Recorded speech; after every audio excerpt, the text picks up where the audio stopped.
told hundreds of thousands of migrants from several countries that they are losing their legal status in the U.S. CBS News immigration and politics reporter Camila Montoya Galvez joins us now for more on this. So, Camila, very good to see you. How did this decision come about, and who are these migrants that are being affected by the move?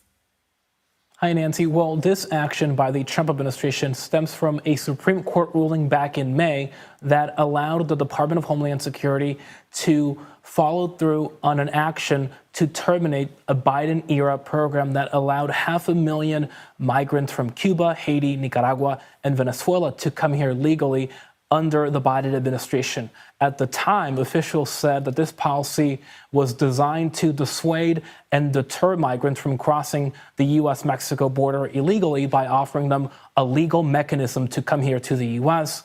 But the Trump administration, Nancy, has argued that this policy was unlawful and that the people who came under this initiative were not properly screened and vetted. And now this program has been officially ended. And the hundreds of thousands of people who came under this initiative are now being told, Nancy, to use a smartphone app to sign up for self-deportation, to leave the country voluntarily. Otherwise, officials are warning them that they will be found, identified, arrested, and forcibly deported from the country. But if they don't self-deport, are there any channels for any of them to stay in the country? We're talking about more than 500,000 people here.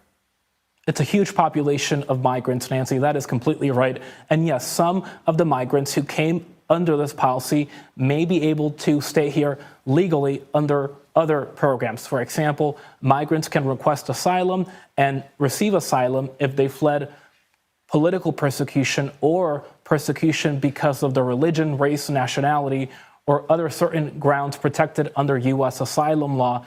Additionally, some migrants may be eligible for a green card, for example. Cubans, under a Cold War era law, are generally able to get a green card under that law dating back to the 1960s. So some of these migrants may have other options, but for many, this was the only lifeline to be able to stay in the country legally. So now they face the prospect of becoming undocumented. Now their presence could be illegal in the country. They will not be eligible to work, or they will have to leave and go back to their home countries.